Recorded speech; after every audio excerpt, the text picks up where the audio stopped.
Good morning, students. In today's class, we are going to talk about direct and indirect speech. Before we begin with the topic, let me explain to you what you mean by the term direct and indirect speech. As you know, there are two ways of reporting the words spoken by a person. We can reproduce the words exactly spoken, or we can express in our own words the substance of what he has said. The first of these methods is called the direct speech or direct narration, and the second method is called indirect speech or indirect narration. Suppose we can have, for an example, we have a sentence. Umesh said to his father, I need some money. The sentence is in direct speech.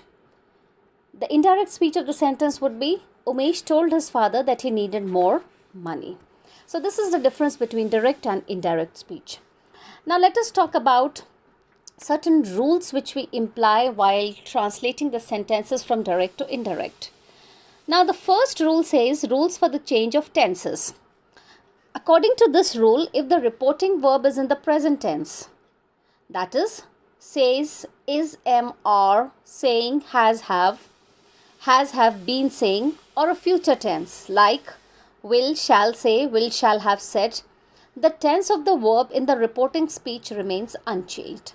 So what do we understand by the rule is that if the reporting verb is in the present tense or it is in the future tense, the verb in the reported speech remains unchanged. I'll give you two examples. The first sentence, that is a direct sentence, says, he says children like to play. Children like to play is in double quotes. And the indirect of the sentence would be, he says that children like to play. So we notice that there is no change in the form of the verb. The present remains the present. Similarly, in the second sentence, that is the direct sentence, your father will say life was very hard during the war. And the indirect sentence is, your father will say that life was very hard during the war. So according to the first rule, when the verb is in the present tense or in the future tense, the reported verb also remains unchanged. Now the second rule says, if the reporting verb is in the past tense, that is, said, was saying, had been saying, used to say, the tense in the reported speech has changed into the past tense. So suppose if the reporting verb is in the past tense, then the tense in the reported speech are changed into the past tense. As for example, we have do, does is changed to did is changed to had done remains unchanged, and was and were doing is changed to was and were doing. Now remember, next rule that we have is that if the reported speech expresses a universal truth or habitual fact, the tense remains unchanged. So the next rule says that if the reported speech expresses a universal truth or a habitual fact, the tense remains unchanged. As for example, you have a direct sentence. The teacher said the earth revolves round the sun. And the indirect would be, the teacher said that the earth revolves round the sun. So students, kindly note that this is a universal fact and hence the tense remains unchanged. Now there is another rule which says, when the reported speech contains a time clause and both the main verb and the verb in the tense clause are in the simple past, these verbs are left unchanged. So when the reported speech contains a time clause and both the main verb and the verb in the time clause are in the simple past, the verbs are left unchanged. As for example, the direct sentence, you said the boy stuck to his post till his father ordered him to leave. And the indirect sentence would be, you said that the boy stuck to his post till his father ordered him to leave. So there are certain rules. Now there are few rules when it comes to the change of pronouns.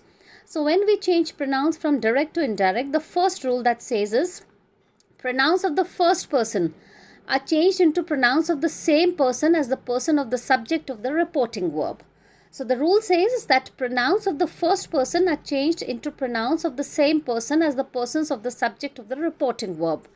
As for example, you have a direct sentence. Please remember, this is of the first person. I said I have done my duty. And the indirect sentence would be, I said that I had done my duty.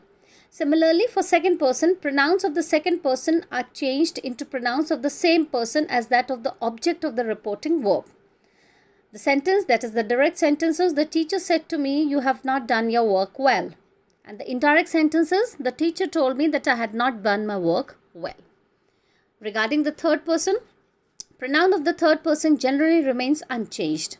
Suppose you have a direct sentence, I said to you, he shall not be trusted. And the indirect sentence would be, I told you that he should not be trusted. So these are the few rules that we have while changing the pronouns, that is first person, second person and third person. Now there are few rules in which you have the change of words denoting time and position.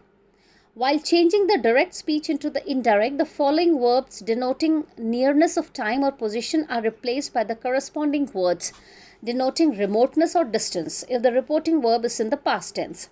So if you have a few words in the direct speech like this, these, they changed into that, those, here changes into there, now changes into then, ago changes into before, last changes into the previous or the before, next changes into the next, the following, the after, today changes into that day, tonight changes into that night, yesterday changes into the previous day and the day before, tomorrow changes into the next day, the following day, the day after, and next week changes into the following week. So students, these are those important works which we have to remember while changing the sentences from direct to indirect speech, because most of the students, they commit errors while changing these words from the direct to indirect. Now we can say that while changing from indirect to direct, so till here we have studied how can we change from the direct to the indirect, what kind of changes are made when we change the pronouns, what kind of words are changed which are denoting time and position. Now there are few rules which we talk about when we change from indirect to direct speech. So while changing from indirect to direct speech, we use say, said as a reporting verb instead of said, told and stated. So if the reporting verb is in the past tense, make the requisite change of tense in the direct speech. Make the necessary change of persons and replace words denoting remoteness by the corresponding words denoting nearness. So the rules are reversed. So like you have sentences, indirect sentence, she says she like going to the seaside. And the direct sentence would be, she says, I like going to the seaside. Similarly, you have an indirect sentence, my mother told me that we could go for a picnic if it was fine. And the direct sentence would be, my mother said to me, you can go for a picnic if it is fine. So these are the rules which we require to change from indirect to direct speech. Then there are important rules in changing of the adverbs, in changing of the sentences from, direct conversion of imperative sentences from direct to indirect speech.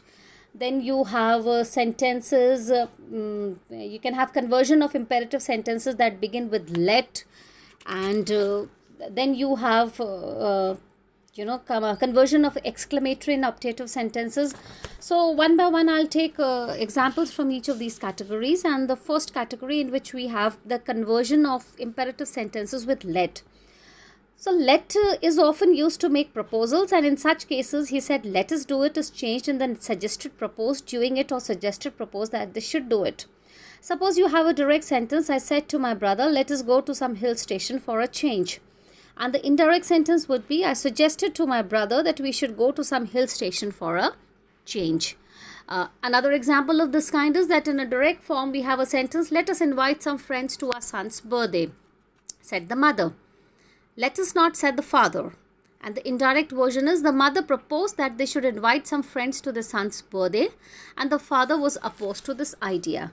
So see how we have converted let into either a request or a proposal. Then we have conversion of exclamatory and optative sentences. Suppose we have a direct sentence, hooray, I have topped again, he said. Congratulations, said I. And the indirect sentence would be, he exclaimed with joy that he had topped again. I congratulated him. So students, these are the few, broader rules when we are dealing with direct and indirect speech. There is a lot more to be studied under this heading because it's a very vast and a detailed topic. Maybe we can have another class on this.